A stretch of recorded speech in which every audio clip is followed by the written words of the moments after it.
Assalamualaikum warahmatullahi wabarakatuh.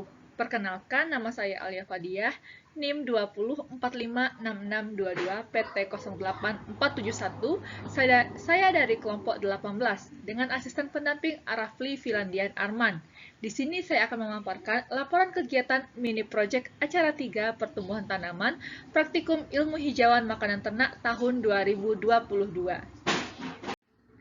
Pertumbuhan merupakan proses pertambahan ukuran dan jumlah sel pada tanaman yang bersifat tidak dapat kembali atau irreversible dan dapat dihitung secara kuantitatif. Hapsari et al. 2018 menyatakan bahwa pertumbuhan tanaman adalah peristiwa bertambahnya ukuran tanaman yang dapat diukur dari bertambah besar dan tingginya organ tanaman. Nah, tujuan praktikum dari pertumbuhan tanaman ini yaitu untuk mengetahui proses pertumbuhan tanaman mulai dari penanaman, pemeliharaan, dan pemanenan, serta mengetahui faktor-faktor yang dapat mempengaruhi pertumbuhan tanaman. Nah, adapun alat dan bahan yang digunakan pada acara pertumbuhan tanaman kali ini yaitu ada polybag sebagai wadah dari media tanam, lalu ada wadah yaitu untuk merendam bibit benih yang akan kita gunakan, lalu ada air yaitu yang akan kita gunakan untuk merendam bibit yang akan kita gunakan, lalu ada juga tanah yaitu merupakan campuran dari pupuk kandang dan juga sekam sebagai media tanam, lalu ada alat tulis sebagai identitas dari wadah media tanam, dalam hal ini ada polybag, lalu ada juga pupuk kandang, lalu ada cetok untuk mengukur perbandingan antara tanah dan juga pupuk kandang di mana tanah dibanding dengan pupuk yaitu 2:1. Lalu ada beberapa bibit yang kita gunakan pada kesempatan kali ini, yaitu ada bibit jagung, bibit kacang tanah, dan juga ada bibit bayam. Nah, adapun kegiatan praktikum yang akan kita lakukan pada kesempatan kali ini yaitu yang pertama, kita melakukan persiapan media tanam dengan perendaman bibit, di mana polybag ini kita siapkan sebanyak 3 buah, serta dibuat media tanam dengan perbandingan tanah dan juga pupuk yaitu 2:1. Nah, perendaman bibit dilakukan selama 5 menit, lalu diambil bibit yang tenggelam. Setelah itu ditanam pada media tanam yang telah dibuat dan diberi 3 lubang pada masing-masing polybag. Nah, penanaman dilakukan dengan memasukkan bibit pada lubang yang telah kita buat, lalu ditutup kembali dengan tanah. Nah, pemeliharaan dilakukan dengan penyiraman sebanyak 2 kali pada minggu pertama dan juga 1 kali pada minggu yang seterusnya. Penyiangan dilakukan dengan mekanis, yaitu kita menggunakan tangan untuk menghilangkan gulma-gulma yang ada. Lalu pendangiran dilakukan sebanyak 1 kali dalam 1 minggu, serta penyulaman tidak dilakukan. Nah, pengukuran dilakukan sebanyak 1 kali dalam 1 minggu dengan parameter tinggi tanaman, panjang tanaman, dan juga jumlah daun tanaman. Pemanenan dilakukan setelah pemeliharaan selama 4 minggu dengan melihat parameter berupa tumbuh atau tidaknya nodul pada tanaman legum. Lalu ada juga lama pemeliharaan dilakukan selama 4 minggu agar didapatkan hasil pengukuran yang baik dan tumbuhnya nodul pada tanaman legum. Nah, parameter yang diamati pada pemanenan yaitu ada atau tidaknya nodul pada tanaman legum dengan kita melihat bagian pada akarnya. Lalu kita amati warna nodul apabila tidak terbentuk nodul pada masa proses pemeliharaan. Lalu ada juga hasil dan pembahasan, di mana untuk yang pertama yaitu ada tinggi tanaman. Nah, untuk tinggi tanaman, ini kita ukur dengan mengukur tanaman dari tanah sampai dengan titik tertinggi pada tanaman, tanpa dilakukan dengan penegakan tanaman. Nah, untuk data tinggi tanaman ini dapat kita lihat pada tabel 1. Nah, pada tabel 1 ini dapat kita lihat bahwasanya tanaman jagung atau zeames ini merupakan tanaman yang paling tinggi, di mana dia terjadi pertambahan tinggi yang drastis pada minggu kedua, sedangkan pada minggu ketiga dan keempat itu hanya mengalami pertumbuhan yang sedikit. Nah, namun pada tanaman bayam atau Amaranthus sp itu kurang mengalami pertumbuhan, sedangkan pada tanaman kacang tanah atau Arachis hypogea itu dia mengalami pertumbuhan yang maksimal, baik itu setiap minggunya dia selalu mengalami pertumbuhan. Nah, tinggi tanaman pada saat panen itu dapat kita lihat pada tabel 1 minggu keempat, di mana jagung atau zeames itu tinggi tingginya mencapai 40 cm, lalu ada juga kacang tanah itu 38 cm, bayam itu ada 3 cm. Nah, dari hasil yang didapat itu, kita bandingkan dengan literatur, yaitu berdasarkan Hairiyah et al. 2017, menyatakan bahwa tinggi jagung pada hari ke-28, yaitu 48,5 cm.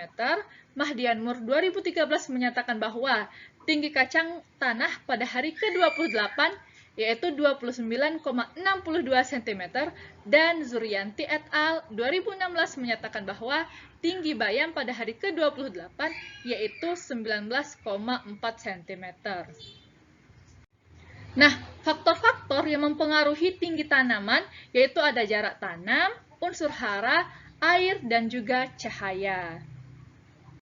Nah, untuk hasil pembahasan yang kedua yaitu ada panjang tanaman, di mana panjang tanaman ini dapat kita dapatkan dengan mengukur tanaman dari tanah hingga ke titik tertinggi tanaman dengan dilakukan adanya penegakan pada tanaman. Oleh karena itulah, data pada panjang tanaman ini akan lebih besar daripada data pada tinggi tanaman. Nah, berdasarkan tabel yang dapat kita lihat data panjang tanaman ini, kita dapat lihat bahwasanya tanaman jagung atau zeames ini merupakan tanaman yang paling panjang, sehingga tanaman jagung ini memiliki potensi yang sangat baik untuk dikembangkan sebagai pakan ternak karena pertumbuhannya yang sangat baik. Nah, panjang tanaman pada saat panen ini dapat kita lihat pada tabel 2 pada minggu ke-4, di mana jagung atau zeames ini dengan panjang 49 cm, kacang tanah 42 cm, bayam itu 3,5 cm. Nah, Hairiyah et al. 2017 menyatakan bahwasanya panjang jagung pada hari ke-28 yaitu 65,08 cm. Mahdian Mur 2013 menyatakan bahwa panjang kacang tanah pada hari ke-28 yaitu 35,5 cm, dan Zurianti et al. 2016 menyatakan bahwasanya panjang bayam pada hari ke-28 yaitu ada 23,1 cm. Nah, faktor-faktor yang mempengaruhi panjang tanaman yaitu ada genetik dari bibit itu sendiri, ada hormon, ada kepadatan pada media tanam, ada unsur hara, suhu, air, dan juga cahaya. Lalu ada juga kita akan membahas mengenai jumlah daun tanaman. Nah, di mana jumlah daun tanaman ini dapat kita dapatkan dengan menghitung jumlah helai daun pada tanaman.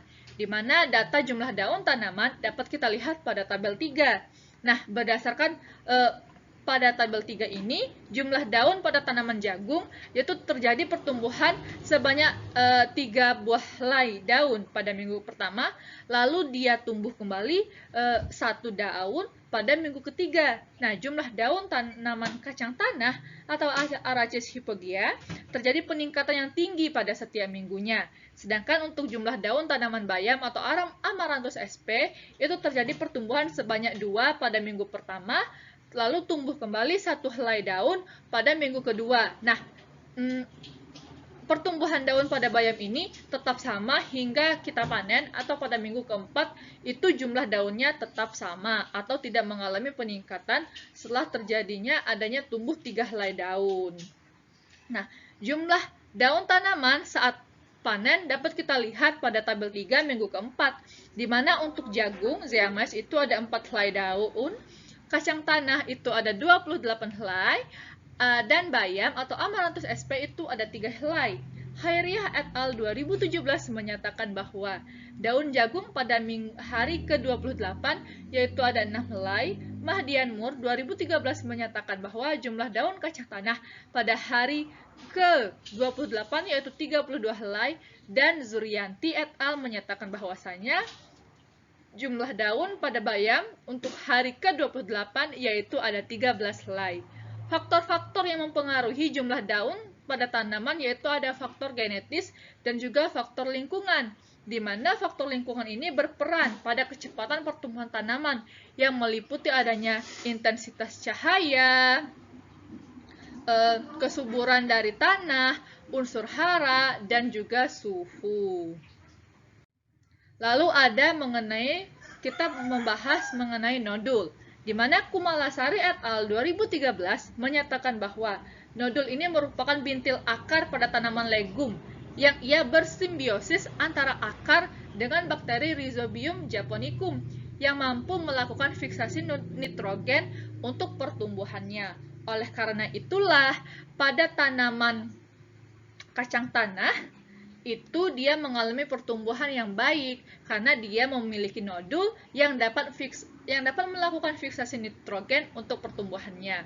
Hal ini dapat kita lihat pada hasil pengamatan nodul di tabel 4 ini, bahwasanya pada Arachis hypogea itu terdapat nodul yang berwarna putih. Nah, nodul pada kacang tanah ini karena kacang tanah merupakan tanaman legum. Adapun warna nodulnya itu warna nodul putih. Nah, nodul kacang tanah yang berwarna putih ini merupakan nodul yang selektif moderat, yaitu berukuran sedang dan juga berwarna putih. Senamata et al. 2019 menyatakan bahwa tanaman legum yang memiliki bintil akar berwarna putih menunjukkan bahwa nodul itu kurang efektif, sehingga tidak dapat menyumbangkan N secara langsung. Hal ini dapat terbukti dari pertumbuhan dari daun pada tanaman kacang tanah.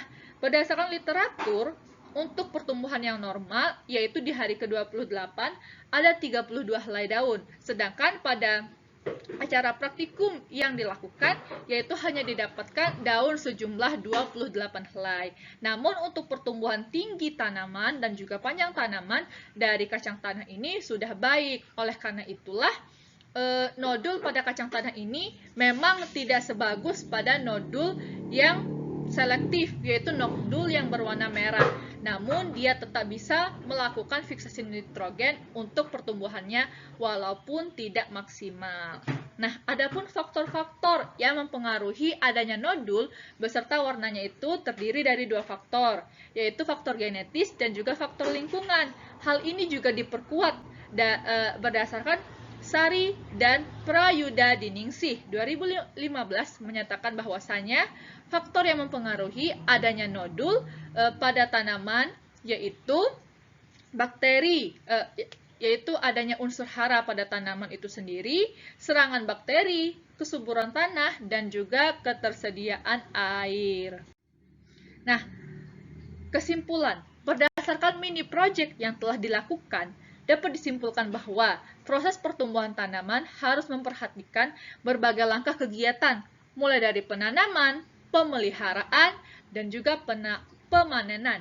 Penanaman ini dapat kita lihat dari jenis tanah yang kita gunakan, perbandingan antara pupuk dan juga tanah yang kita gunakan, lalu juga bagaimana kita memeliharanya, mulai dari penyiraman, pendangiran, penyulaman, dan lain sebagainya, serta pemanenan. Itu dilihat dari apakah ia sudah memasuki umur panen atau belum. Nah, faktor-faktor yang dapat mempengaruhi pertumbuhan tanaman bisa terdiri dari genetik dan juga lingkungan, di mana lingkungan ini terdiri dari beberapa faktor, yaitu ada hama penyakit, gulma, mikroorganisme tanah, cahaya matahari, kecepatan angin, kelembapan udara, curah hujan, dan kesuburan tanah.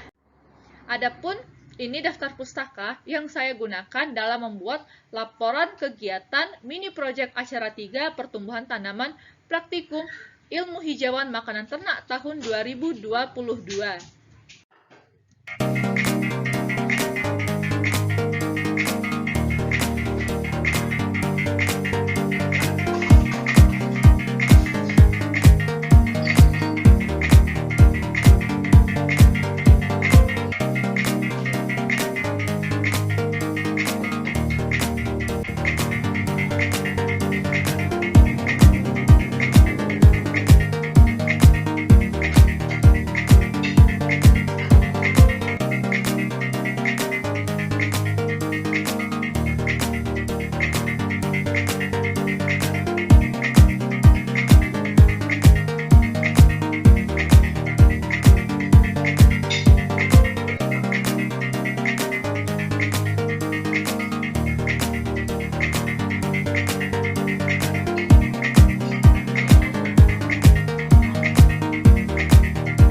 Baik, mungkin hanya ini saja yang dapat saya sampaikan. Lebih dan kurangnya saya mohon maaf. Saya akhiri saja. Wabillahi taufiq wal hidayah. Wassalamualaikum warahmatullahi wabarakatuh.